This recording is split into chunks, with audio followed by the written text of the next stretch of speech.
ಭಾರತದಲ್ಲಿ ಹಿಂದೂ ಸಮಾಜವನ್ನ ಉಳಿಸ್ಲಿಕ್ಕೆ ಯಾರಾದ್ರೂ ಕಾರಣ ಇದ್ರೆ ಅದು ಛತ್ರಪತಿ ಶಿವಾಜಿ ಮಹಾರಾಜರು ಅಂತಕ್ಕಂಥ ಮಾತನ್ನ ಈ ಸಂದರ್ಭದಲ್ಲಿ ಹೇಳ್ತಾ, ಅಂತ ಆದರ್ಶ ಪುರುಷ ಮುಂದಿನ ಜನಾಂಗಕ್ಕೆ ನಮಗೆ ಮಾರ್ಗದರ್ಶನವನ್ನ ಮಾಡಬೇಕು.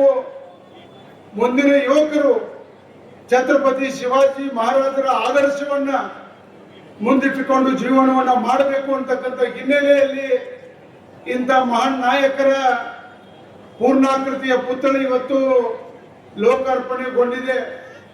ನಾನು ಈ ಸಂದರ್ಭದಲ್ಲಿ ಶಾಸಕರಾಗಿರ್ತಕ್ಕಂಥ ಗಣೇಶ್ ಹುಕ್ಕೇರಿ ಅವರಿಗೆ ವಿಶೇಷವಾಗಿ ಧನ್ಯವಾದಗಳನ್ನ ಹೇಳ್ತಾ, ಅದರ ಜೊತೆಗೆ ಕೈ ಜೋಡಿಸಿರ್ತಕ್ಕಂಥ ಎಲ್ಲ ಸಮಾಜದ ಬಾಂಧವರಿಗೆ ಧನ್ಯವಾದಗಳನ್ನ, ಅಭಿನಂದನೆಗಳನ್ನ ಹೇಳಿಕೆ ನಾನು ಬಯಸ್ತಾ ಇದ್ದೀನಿ.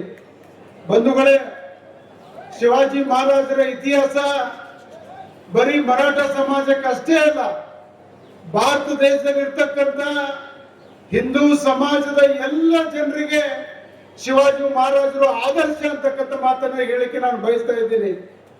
ಛತ್ರಪತಿ ಶಿವಾಜಿ ಮಹಾರಾಜರು ರೈತೇಂದ್ರ ರಾಜ ಅಂತೇಳಿ ಕರೆಸಿಕೊಂಡವರು.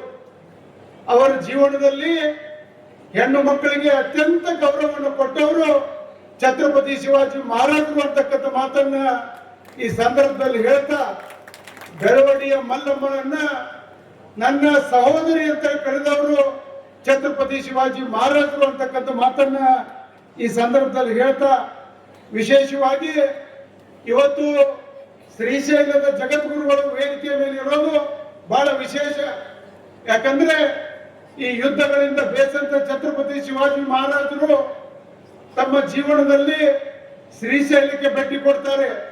ಅಲ್ಲಿ ಶ್ರೀಶೈಲದ ಮಲ್ಲಿಕಾರ್ಜುನ ಅಂದ್ರೆ ಶ್ರೀಶೈಲ ಮಲ್ಲಿಕಾರ್ಜುನ ಪರಮಾತ್ಮ, ನೀನು ಸೋಲಬೇಡ, ನಿನ್ನ ಹಿಂದೆ ನಾನು ಇದೀನಿ ಅಂತ ಹೇಳಿ ಆಶೀರ್ವಾದವನ್ನು ಮಾಡಿದವರು ಶ್ರೀಶೈಲ ಮಲ್ಲಿಕಾರ್ಜುನ ಅಂತಕ್ಕಂಥ ಮಾತನ್ನ ಈ ವೇದಿಕೆ ಮುಖಾಂತರ ಹೇಳ್ತಾ, ಅಂತ ಛತ್ರಪತಿ ಶಿವಾಜಿ ಮಹಾರಾಜರ ಆದರ್ಶ ಮುಂದಿನ ಯೋಜನಾಂಗಕ್ಕೆ ಆಗಲಿ ಅಂತಕ್ಕಂಥ ಮಾತನ್ನ ಈ ಸಂದರ್ಭದಲ್ಲಿ ಹೇಳ್ತಾ, ವಿಶೇಷವಾಗಿ ಈ ಸಂದರ್ಭದಲ್ಲಿ ಒಂದೇ ಒಂದು ಮಾತನ್ನ ಹೇಳಿ ನಾನು ಮಾತನ್ನು ಮುಗಿಸ್ತಾ ಇದ್ದೀನಿ.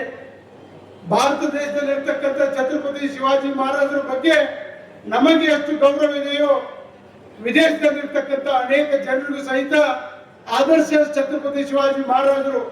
ಕಾರಣ ಇಷ್ಟೇ, ವಿಯೆಟ್ನಾಮದ ವಿದೇಶಾಂಗ ಸಚಿವೆ ಭಾರತಕ್ಕೆ ಬಂದಂತ ಸಂದರ್ಭದಲ್ಲಿ ಅವಳನ್ನು ಮಹಾತ್ಮ ಗಾಂಧೀಜಿ ಅವರ ಸಮಾಧಿಗೆ ಕರೆದುಕೊಂಡು ಹೋಗ್ತಾರೆ. ಆ ಸಂದರ್ಭದಲ್ಲಿ ಅವರು ಹೇಳ್ತಾರೆ, ನನಗೆ ಮಹಾತ್ಮ ಗಾಂಧೀಜಿ ಅವರ ಸಮಾಧಿಗಿಂತಲೂ ಛತ್ರಪತಿ ಶಿವಾಜಿ ಮಹಾರಾಜರ ಸಮಾಧಿಗೆ ಭೇಟಿ ಕೊಡಬೇಕಂತಕ್ಕಂಥ ಮಾತನ್ನ ಆ ಹೆಣ್ಮಗಳು ಹೇಳ್ತಾಳೆ. ಅವರು ಅಲ್ಲಿ ಬಂದು ಛತ್ರಪತಿ ಶಿವಾಜಿ ಮಹಾರಾಜರ ಸಮಾಧಿ ಸ್ಥಳಕ್ಕೆ ಬಂದಂತ ರಾಯಗಢಕ್ಕೆ ಬಂದು ಛತ್ರಪತಿ ಶಿವಾಜಿ ಮಹಾರಾಜರ ಸಮಾಧಿಗೆ ತನ್ನ ನಮನವನ್ನ ಸಲ್ಲಿಸ್ತಾಳೆ ಆ ಹೆಣ್ಮಗಳು.